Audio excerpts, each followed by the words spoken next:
Welcome to the Counselling Tutor Podcast, the must-listen-to podcast for students of counselling and psychotherapy. Here are your hosts, Rory Lees-Oakes and Ken Kelly. Hello and welcome to episode 74 of the Counselling Tutor Podcast with me, Rory Lees-Oakes, and with me, ever by my side, my wingman in all things therapeutic, Mr. Ken Kelly. How you doing, Ken? I am exceptionally, can't speak, but I'm very well. I'm struggling with the lilies today, which is great.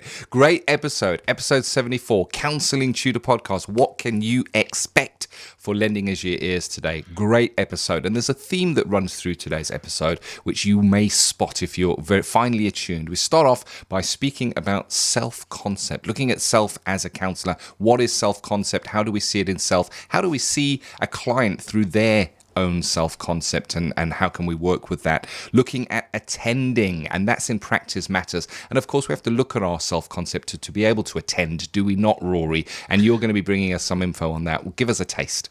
Well, it's about focusing on the clients. Everything we do when we're working as counsellors or psychotherapists is in service of the client, and attending is a really good way of measuring if, or as a touchstone, is if, are we serving clients? Are we giving the client our full attention? And I'm going to be talking about that.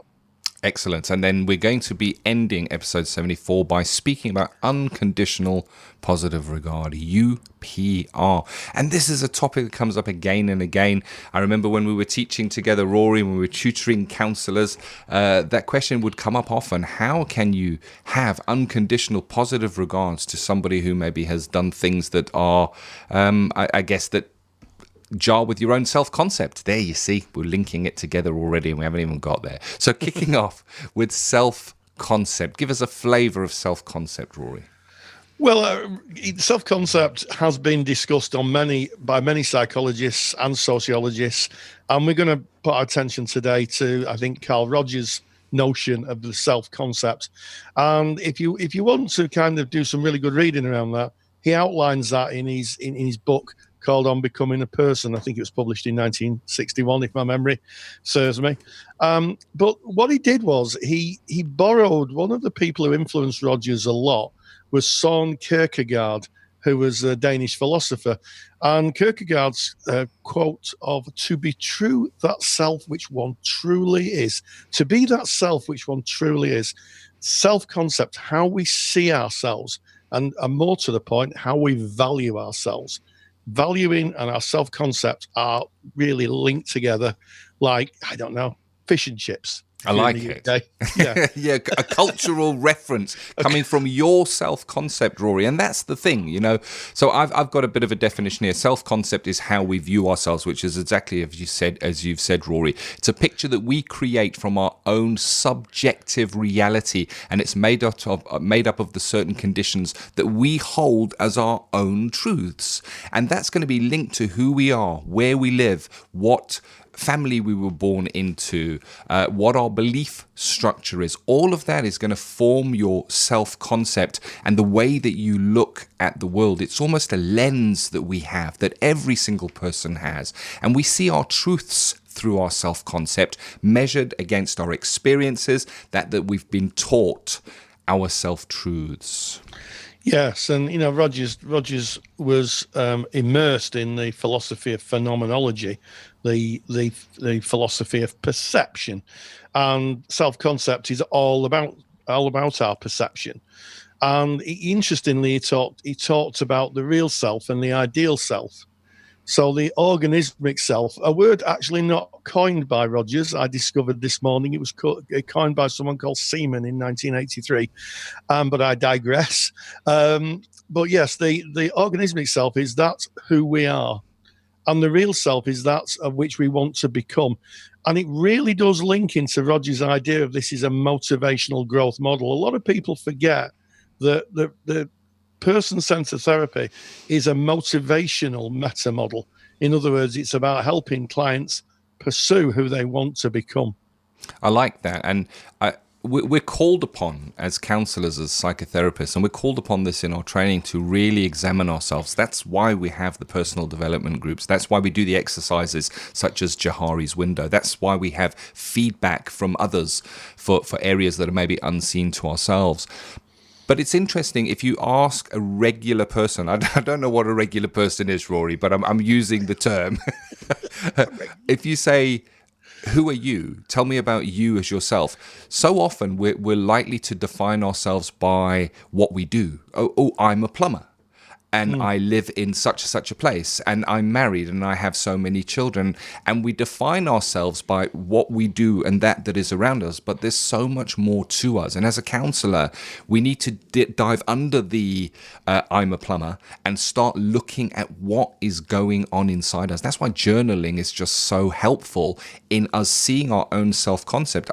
The interesting thing about self-concept is it is often invisible to self, because it is a lens that we look through, and that lens can sometimes be warped and change the perspective of what we're looking at based on the values that we hold as truths. And these Rogers referred to as introjected values or conditions of worth. And when we look through that lens of introjected values, conditions of worth, we see things not as they are, but as we are. And there's a great saying that we see the world not as it is, but as we are. It was written, it's Stephen R. Covey, 7 Habits of Highly Effective People, a great book, and he coined that phrase. We see the world not as it is, but as we are, through our self-concept, through that lens that we perceive. Yeah, and also, you were right in your introduction, Ken. When we think about who we are, we're influenced by our society. In the UK, there's still the discussion of class. We can be influenced by our gender. If we're male or female or gender fluid, we can be influenced by our politics, by our parents. There's so many things that influence our view of the world. Some of them that are really positive, and some of them are which are not so. And of course, Rogers talks about those as conditions of worth, and interjected values. In other words, only being worthy, only being loved if you're working to someone else's agenda, or as Rogers talks about, external locus of evaluation. And how often do we see clients who come to our practice, Ken, who are working to other people's views, pleasing others and giving away themselves? And it's only at the point where people say, well, maybe I have to put other people first from time to time, but actually my needs need to be met. I need to be heard and accounted for in the world. That is where people move from the organismic self to the ideal self, that journey of taking care of themselves and accounting for themselves. Oh, very much so, Rory. Beautifully put there. And you're speaking there about where we will see the self-concept of our client. Because we need to understand our self-concept, and hopefully through examining our self-concept, we can be more accepting. And this is where it kind of links into unconditional positive regard that we're closing today's episode with, in that we can regard the person who is in front of us just as the person they are, from the road that they have traveled, no matter what it is that they're bringing, if we can put aside our lens, our self-concept, and just see them for the fellow human being that they are, rather than through the lens that often judges. So that's what we need to look at as counselors. But the client is bringing their self-concept, their way of seeing the world. You mentioned there that those conditions of worth, I am only worthy when, and then insert condition of worth here. And the world is set up in such a way that they're almost encouraged conditions of worth. You're told that if you drive a certain car, that you are more worthy. If you have a certain job, you are more worthy. And even from schooling, if you get certain grades or marks, you are praised and told how worthy you are. You may get that from your teacher. You may get prizes at certain events and evenings where other children who did not meet that do not get those. And it's so simple and so easy to fall into buying into, I am worthy when I'm achieving in a certain way, and external people are telling me that is favorable to them. And of course that runs out, because it's not the organismic self, as Rogers says, that inner self. We're acting to that external locus of evaluation, dancing to somebody else's tune, and that's an incongruence. because that is true, and that you're trying to meet these conditions that are not really meetable in all circumstances, and values themselves accordingly. And our job as counselors is to be there, hear that, reflect it back to them so that they hear it from an external source and be with them, I guess. Yeah, and I think to do that, as you rightly said, Ken, you need to understand who you are. You know, you cannot sit in front of a client without having a good understanding of your own motivations and what makes you tick, which is why on psychotherapy courses and counselling courses, students are asked to attend their own therapy and to take their own personal development very, very seriously, because if we're not careful, our kind of lens of the world and our view of the world can collide very quickly with the clients. You know, and if you're listening out there, do this little experiment next time you're in class. Just get a partner, wander over to the window, as long as you've got a view. Write 2 things down you can see out of the window, each of you. Don't tell each other what you're writing down. Sit down and just say, what did you see? And I'm going to bet that unless there's something that's just so unmissable out of the window, you will see 2 very different things. Yes. When I used to do that, people used to see a car in the trees, or they might see buildings. And I'd say, it's interesting, isn't it? 1 window, 2 very distinct views out of it. Yes. And that's exactly what self-concept is, our perceptual view out of the window of our existence. I love it. What a great debate. What a great topic. And our topics come from you, our listening audience. And you suggest them on our Facebook page. And if you want to join in the conversation on our Facebook page, go to Facebook and put in Counselling Tutor, and there we are. We've got 2 pages. One is kind of our normal page where you'll get updates when we post out, and that'll come through to your timeline. The other one is a group. It's a closed group for counsellors and psychotherapists who are on a journey of study. And we've got many qualified practitioners in there as well. Why? Because they are still learning. They're still open to learning and growing and developing. And we have some tutors in there which we value greatly. So thank you to all that are members of that group. And if you haven't joined it yet, just go to Facebook, Counselling Tutor, come and knock on the door. We will let you in and we will welcome you warmly. And the next topic that we're going to be covering is In Practice Matters, where Rory takes a topic and kind of delves a little deeper into it. And again, this came from the Facebook page, and it is the topic of attending. Yeah, absolutely, Ken. And you're absolutely right. You talk about warmly welcoming people, and that's a really good starting point for attending to your clients and making sure that you are putting your client in the center of your world for the time you're with them. Without any further ado, it is Practice Matters. Practice matters. In my opinion, the skill of attending is one of the most underrated skills, and one that is such a powerful skill, it links directly to one of the necessary and sufficient conditions, that of unconditional positive regard. The skill of attending is really about putting the client in the centre of your universe for the time that you're working with them. And this may be something that is unusual for a client who's not been cared for or not been loved or feels rejected. Having someone who is really paying attention to them and listening to them and hearing them. There's a real difference, isn't there, between listening and hearing. Listening is just paying attention, but hearing links into the other skills of reflecting emotions and paraphrasing content and summarising. So the skill of attending is really important, and it starts from the very first moment you meet the client. That could be on the phone when you make the first appointment, to meeting them in person and welcoming them into your therapy room. And it goes on through the arc of therapy right until the end, the day they finish and move out into the world and don't see you again. The skill of attending is one that's a shown skill. So in other words, it's really a skill that clients have to see and accept. How do we do that? How do we show that we're attending to the client? Well, the first thing is eye contact. The best way of showing someone you are listening to them is by making eye contact. This shows that you are paying attention, giving your full attention to them. Try to be as natural as possible when doing this and avoid looking as if you're staring at them. I've trained therapists for a number of years, and right at the beginning, sometimes eye contact was looking like you were staring at someone.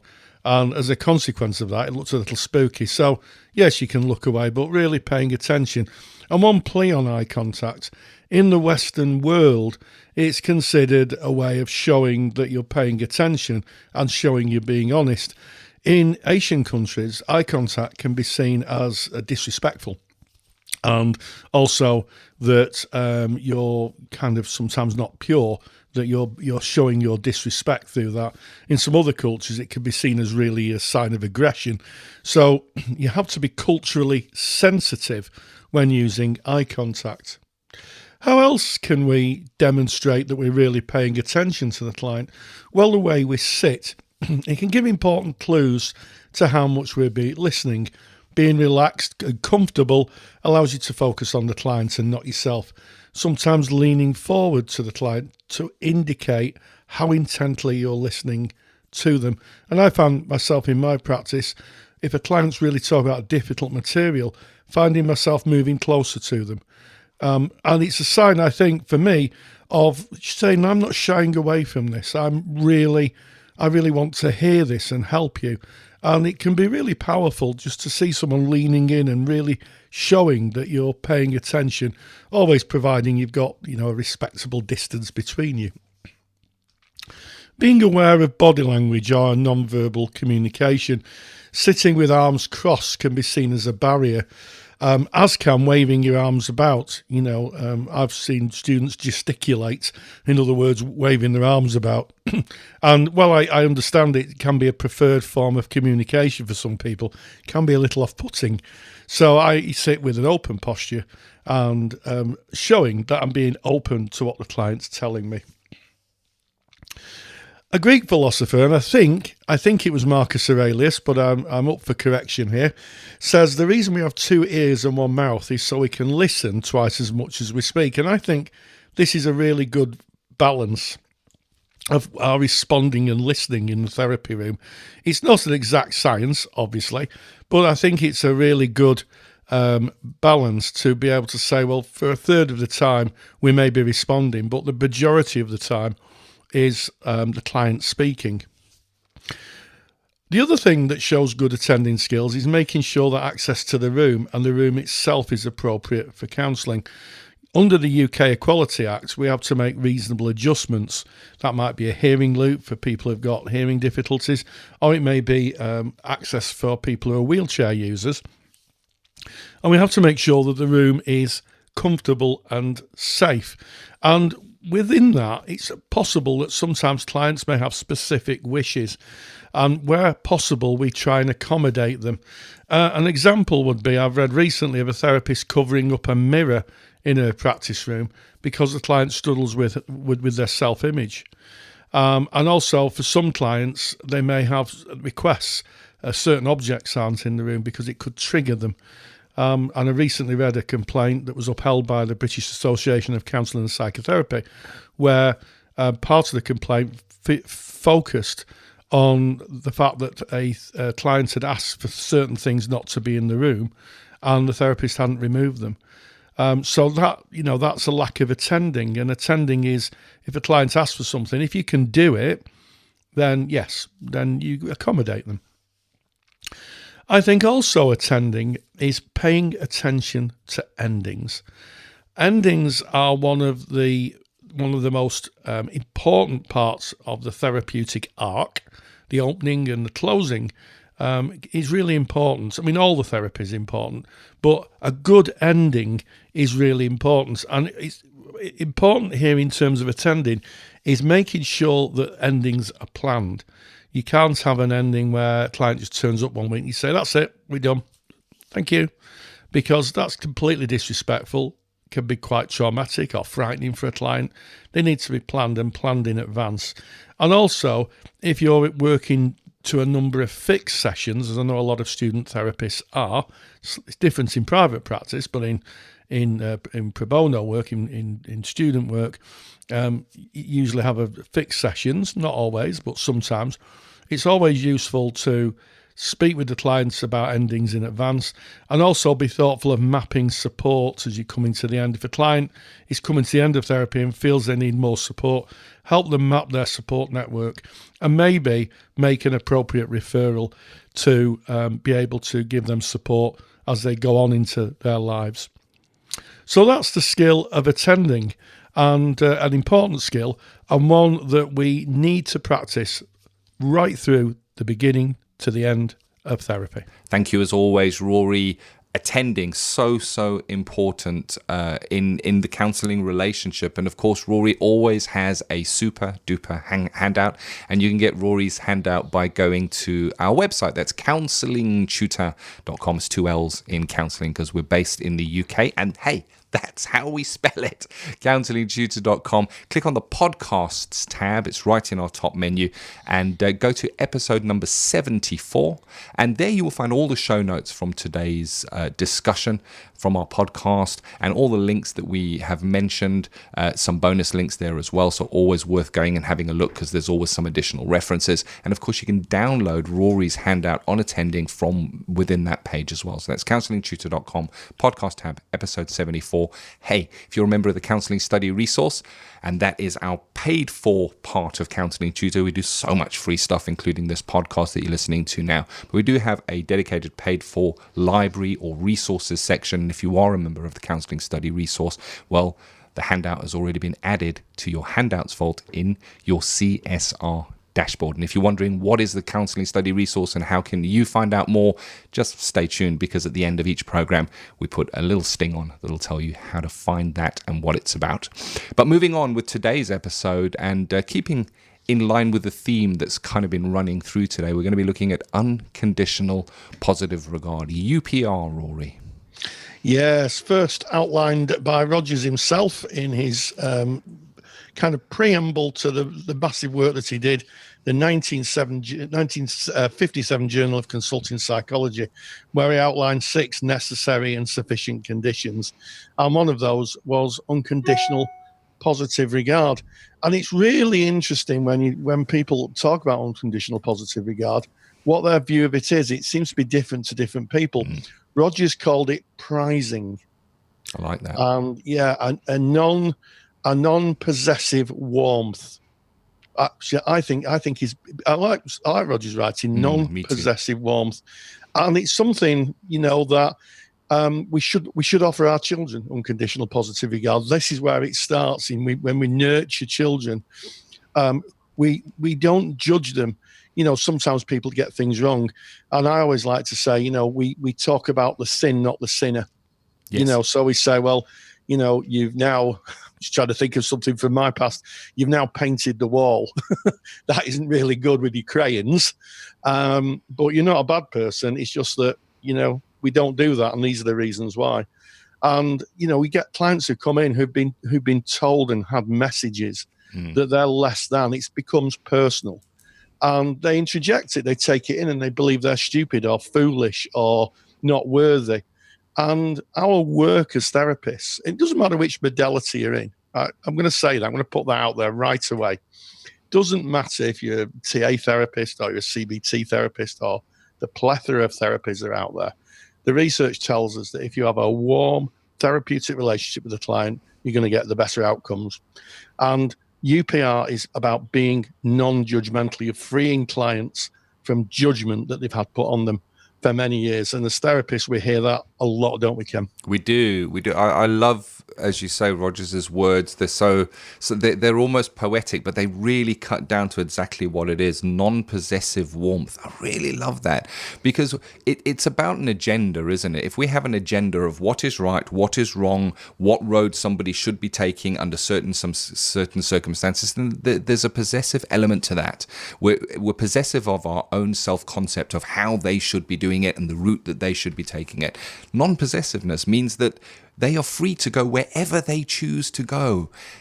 And we're there only to be with them, not to judge. And it's beautiful. The words are beautiful. But I also get that it's tricky, because I know in my day-to-day life, Rory, that I walk around and I might go into a shop and I might walk out not feeling full of unconditional positive regard for something that I saw or something somebody said, but yet I'm a counselor. So how do we balance the unconditional positive regard for a person? Well, I think that's a really good question, and I realise the podcast has only got a certain amount of time. Well, I'd answer it in this way. I think a good starting position for me, anyway, is I don't particularly believe in good or evil. So I think we're all shades of grey, and it's what shade of grey people are. And there are times when, yes, that you will encounter someone who has wronged you. And, I think, again, it's about talking about the wrong, not the person. I was out having something to eat the other week with my wife, and it took forever. And when I complained, and I did complain, I didn't say, well, it's this person's fault, it's that person's fault. I said, the process of the way you serve food is too slow.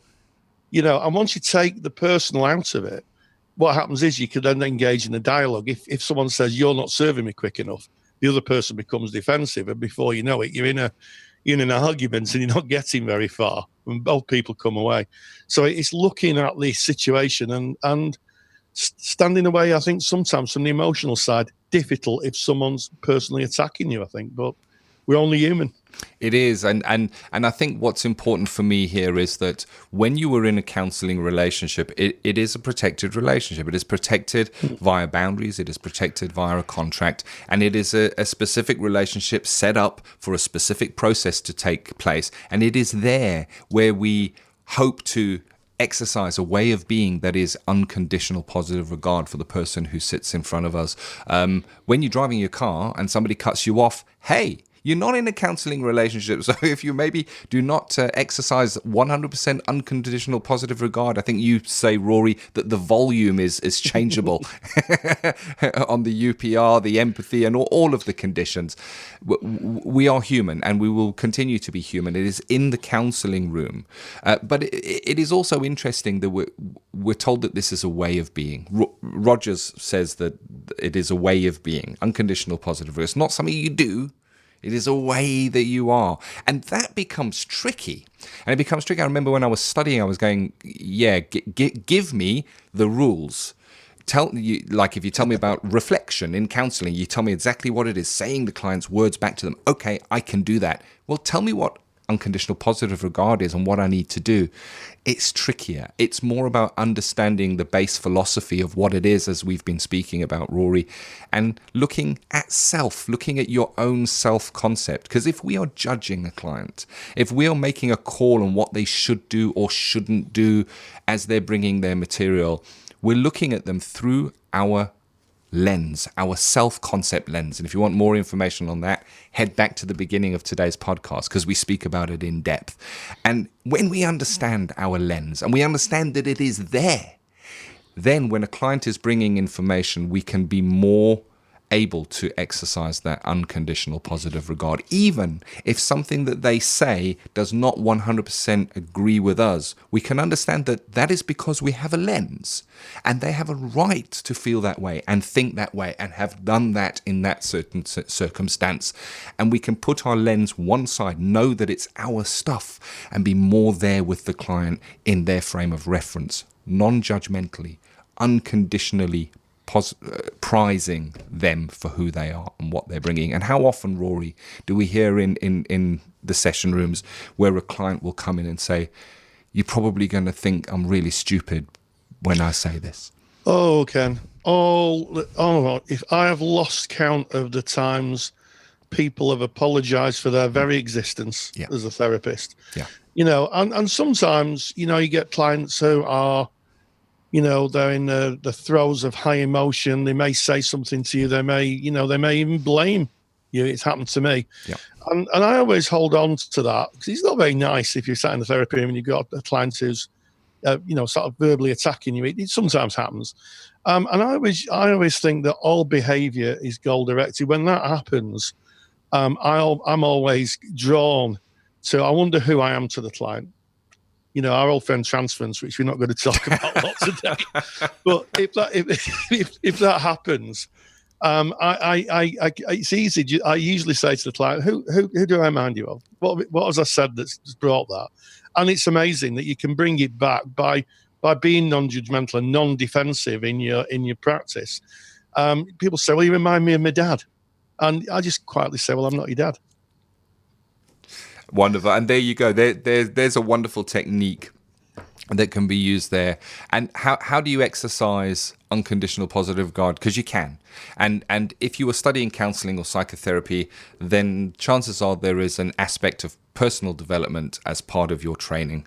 And it is there that you get to exercise. That is the gym of the core conditions, of the way of being. You get in there, and often, I mean, we get it on the Facebook page, in our Facebook group, where people will say, I was in my personal development group, and somebody said something, and this all came up in me and made me feel a certain way. When you're in your PD group, view your fellow peers with unconditional positive regard and see how that feels for you. If somebody says something that jars with you, that really, think about your self-concept. Think about that lens. Think about unconditional positive regard.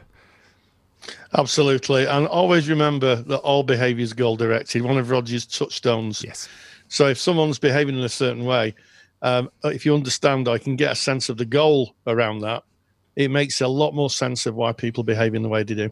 Indeed, indeed. Episode 74, Counselling Tutor Podcast. We opened bringing self-concept, looking at yourself, understanding the client's self-concept, viewing that lens through which we view the world. We went on to practice matters with Rory, speaking about attending, that warmth when a client first arrives, and the attending as it goes through the whole of the session. And we closed with unconditional positive regard. Enjoyed it today, Rory. Yeah, well, a fantastic episode. Bit of a theme going on, I think. And as always, for those of you listening out there, stay grounded and stay safe. Take care. If you enjoy the topics and handouts here on the Counselling Tutor Podcast, then you will love the Counselling Study Resource. CSR was built by myself, Ken, and Rory Lees-Oakes to give you the support you need during your counselling studies. So get access to the world's most comprehensive collection of resources aimed at supporting you in your journey to become a counsellor. Take the stress out of your studies by visiting counsellingtutor.com/CSR. That's counsellingtutor.com/CSR. Thank you for listening to the Counselling Tutor Podcast. Find the show notes for this episode on our website at www.counsellingtutor.com.